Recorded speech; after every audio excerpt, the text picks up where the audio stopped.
Now, the next step that we're going to do is we're going to block sand our primary area out. Now that's where the guide coat comes in handy. That guide coat is going to tell us where our high spots and low spots are on our vehicle. Wherever there's black paint left, okay, that means it's a low spot. If there's black paint, it's going to show us our deep scratches in our Bondo and in our bodywork that we use to make this look like it is right now.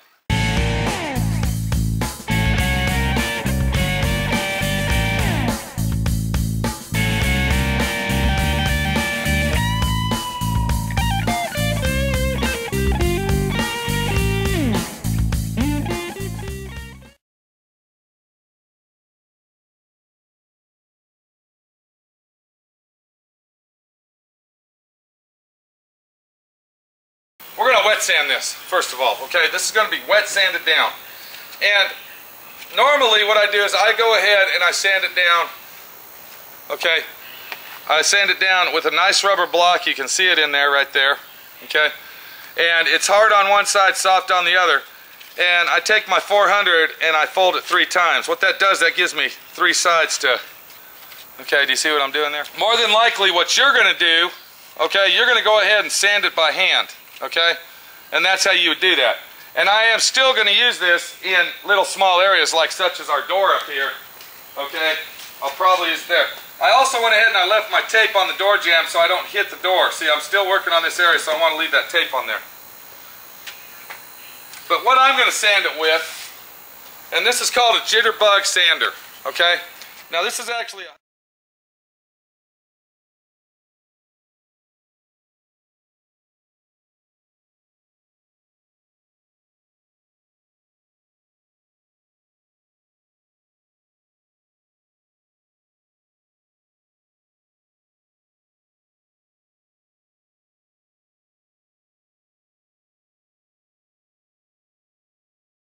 This is actually a Hutchins jitterbug, and it's designed for wet sanding. If you see, everything is enclosed right here on the machine with rubber, and it's designed for wet sanding.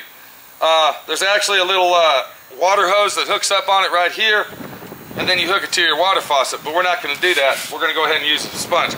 Now this is 400, and I'm going to go over this whole thing, and then I'll probably come back to it and hand sand it. But a jitterbug sander will save you a lot of time on a situation like this. I'm going to go ahead and dip my sander in the bucket of water. And I'm also going to keep me a sponge, see? And I'm going to go ahead and sand this whole area down with this. And then we'll see what it looks like.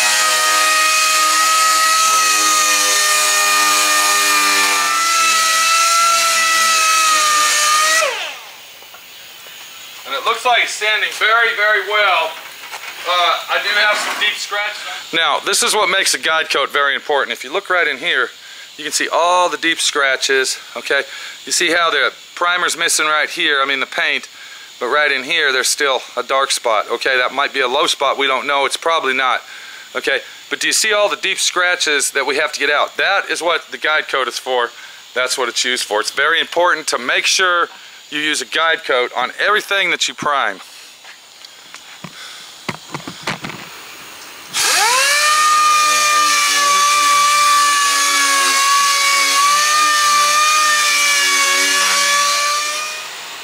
Okay, once I get it sanded, what I do is I'm going to take my squeegee, okay, this is a squeegee right here, okay, it's just a little block that you use to squeegee your water off with, and what that does, it squeegees the water off. It dries it down where you'll be able to see it, to see if there's any black paint left at all, or if there's any low spots or high spots. And what we're looking for here, we're looking for deep scratches. What I'm going to do, I hope you can see all this, okay, because I can't see jack shit in that camera. I'm going to go ahead and get this edge real good, right here.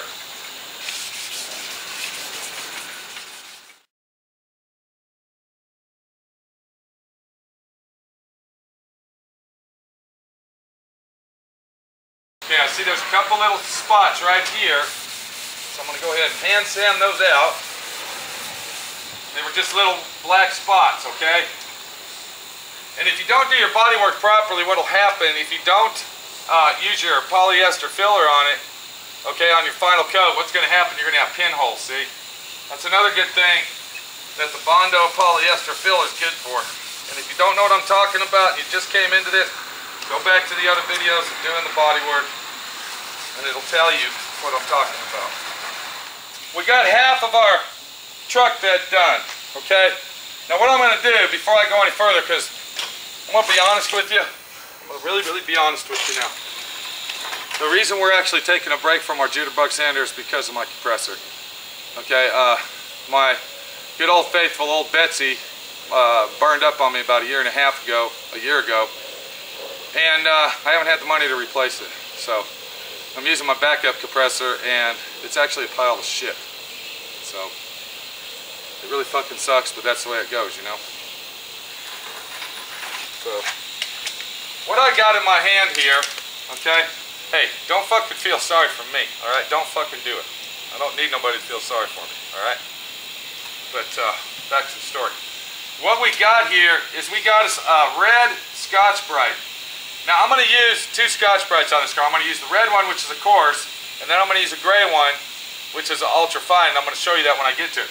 But what I'm going to use the gray one for is I'm going to catch the edge of this fender, see? Okay, because I want to make sure that that's real clean, all right? I want to make sure that it's free of all dust, grease, and oil, and road grime. If you can imagine that. Road grime, huh?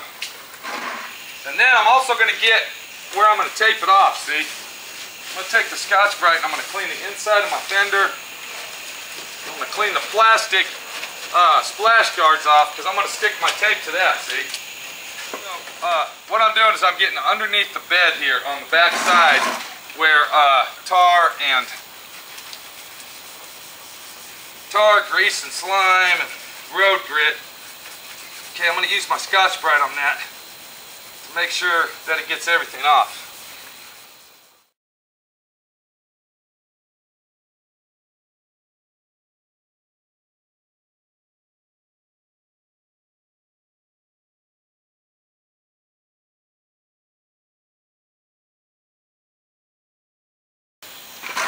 So what I'll do is I'll go ahead and get this whole bed, I'll sand it down, and then I'm going to come over on this corner here, and then I'm going to sand this by hand with my sanding block, see? With my block sander. I'll get this little section here with my hand block, alright, and I'll make sure it's all feathered out.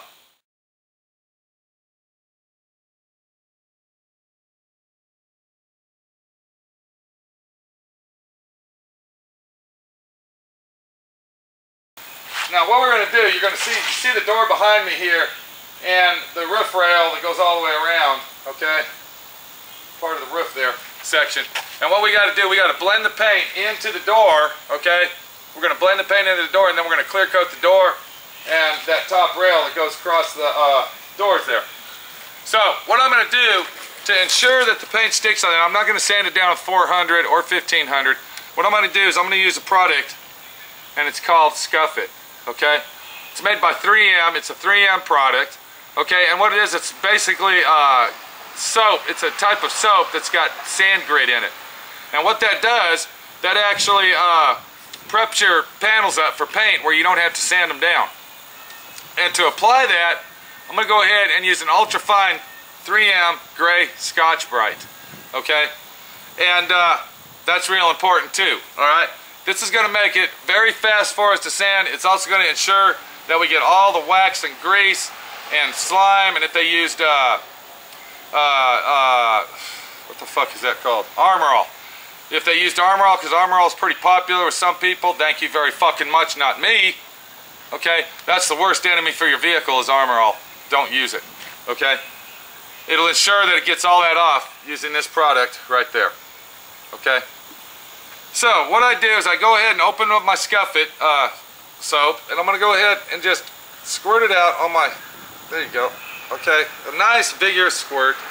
This stuff goes a long ways. And then I'm going to fold it like that, just like a sandwich, and I'm going to take my bucket of water, which you can't see, okay, and I'm going to get it nice and wet, okay. And then I'm going to take my Scuffing pad, and I'm going to go ahead, I'm going to scuff this whole door down. Now we're going to go ahead and clear coat the molding while we're at it, so it'll all blend in and look normal. We'll go ahead and get our dog leg here on our, get our back windshield post here, same way. And I'm going to stick this inside between the glass and the panel to make sure I get a good sand job. Now you could actually just blend the paint up into here and the clear coat and everything, okay, but later on down the line, what's going to happen, it's going to start peeling and you're going to see a line right there. So to do a nice professional job, you want to paint this all the way down to the front of the car, okay? You want to go ahead and scuff that all the way down. But this has been prepped out now. It's ready to paint. I'm going to take it outside. I'm going to wash the truck off, okay, and get it all cleaned up, ready to pull in the paint booth and tape it off for paint. This is Pete, Southwest Rod & Custom, Dallas, Texas, swrnc.com. We're mainly a hot rod shop. That's what we do over here, or should I say me, okay? Well, I take that back. It's we. You know, I got a little buddy. His name's Bruno.